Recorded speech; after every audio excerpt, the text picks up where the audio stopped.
Oh wait, let's give applause for Susan as well. She's a great advocate for Scandia. So, hello, and hey. What an honor to be here in the city of Scandia. Good off to everyone. I was asked to be here to share a similarity between Hmong and Swedish culture and their experience as immigrants to Minnesota. Being that I'm not a culture expert on Scandinavian or Scandinavia, I have no idea why I agreed to speak on this topic.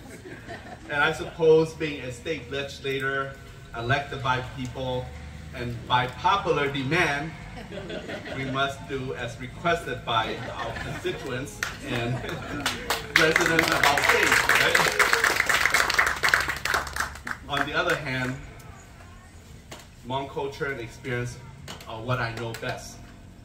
I suppose sharing the background of my Hmong people will also allow you to reflect upon the Scandinavian correlation. Also, instead of just recounting similarity, mentioning the difference will also help us to see how we are more alike. Here's a few distinctions.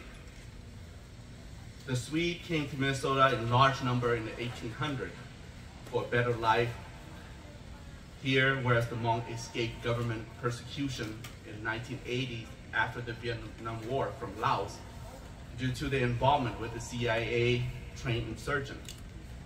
Facing genocide and extermination, less than 100,000 made it safely to America. The Swede and Norwegian have been well rooted in Minnesota, whereas the Hmong are like the seed that just begin to sprout. We have so much to learn from each other, and there's so many things we can count on each other for progress. Hmong are indigenous to the highland of China and Southeast Asia, such as Laos, Vietnam, and Thailand. In some respect, we are similar to the indigenous people of Norway, like the Sami people, the reindeer herder. We are an oral culture, meaning story and history are passed down by word of mouth from one generation to another. On the other hand, our mythology and folklore are as vast as the Norse culture. We had our own Thor, Loki, Odin, and many more. And before our exposure to technology like radio and television, children would regularly sit around the cooking fire listening to their grandma telling stories. This transition of agrarian society to technological know-how only happened about 50 years ago. One unique fact that Minnesota has is both the largest Scandinavian community and Hmong population in the country. Yes. And Hmong all over the world identify Minnesota as the capital of the Hmong world. Did you believe that? And I know that Minnesota has the largest Scandinavian community of population outside of Scandinavia. A few other correlations is that both cultures enjoy the wilderness, are proud of our needlework, our intricate needleworks, as you see here in the display. And we love farming, and we love outdoor recreations. I also think that the Hmong people would enjoy lutefisk just as much as Scandinavian heritage would enjoy fish sauce. So try that.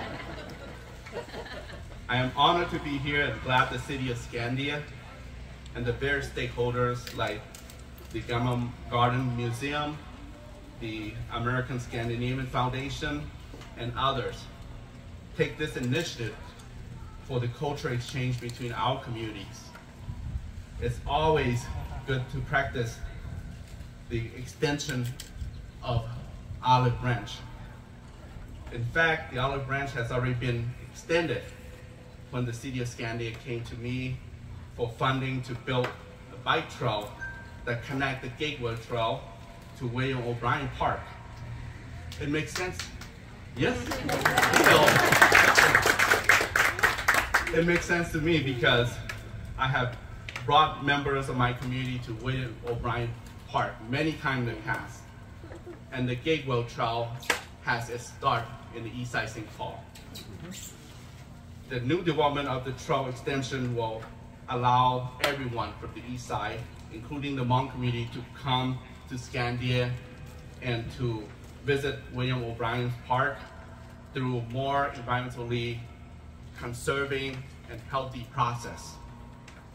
At the same time, it also allows people from this corner of our state to come to the East Side St. Paul by bike or by tradition on foot.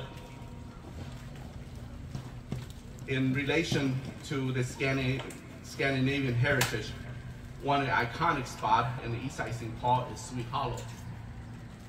The story of Sweet Hollow has many fold, but one thing for sure is that it's a starting point of our Sweet immigrant community in the 1800s. Today's Sweet Hollow area is home for many, many other immigrants groups, including the former refugees from Laos like the Hmong. And sitting on the edge of Sweet Hollow is Hope Academy, a major charter school focused on Hmong language and culture. So as St. Paul Eastsiders come this way for breathtaking scenic and nature viewing, my invitation to all of you and to those in Scandia and its surrounding to come our way too, for both nature and historical significance. Lastly, I want to leave with you some silly rhetoric perhaps you might enjoy from your own culture perspective. There's no words of wisdom other than just plain silliness. I've been asked many times why Hmong are here in Minnesota and being the largest Asian American group in our state. And note that the answer will be quirky. My explanation also tied to Sweet Hollow. When the Swede first moved to St. Paul Sweet Hollow in the 1800s, they were looked down upon as country bumpkins due to their simple way of life and large family size. Well, so as my Hmong people, we have been looked down upon as hillbillies of Asia. From China to Vietnam to Laos to Thailand, and even here in America, sometimes other Asian American groups do look down on us. The only Asian group, I would say, in Minnesota that look up to the Hmong in some degree are the newly arrived Karen people from Myanmar. And it was the Secret War in Laos that caused us to stood tall and raise our head high, because our elder sacrificed and bled for America to advocate for American democracy.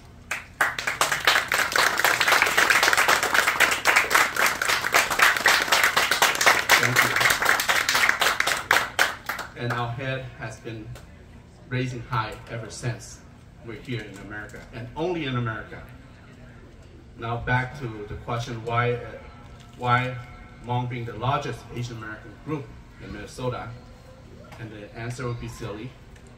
Well, because all this slick and high fashion and avant-garde seeking Asian American left Minnesota to the East Coast or West Coast. whether a more cosmopolitan, ever gleaming. And so remain here in Minnesota are the hillbillies Hmong with our country bumpkins, the Swede and other off-sync, quirky culture communities. And together we make Minnesota more unique, more storytelling, nicer, more pleasant, more festive, in an odd way. So let's work together. Let's learn from each other. Let's love one another as one Minnesota. So thank you. Thank you.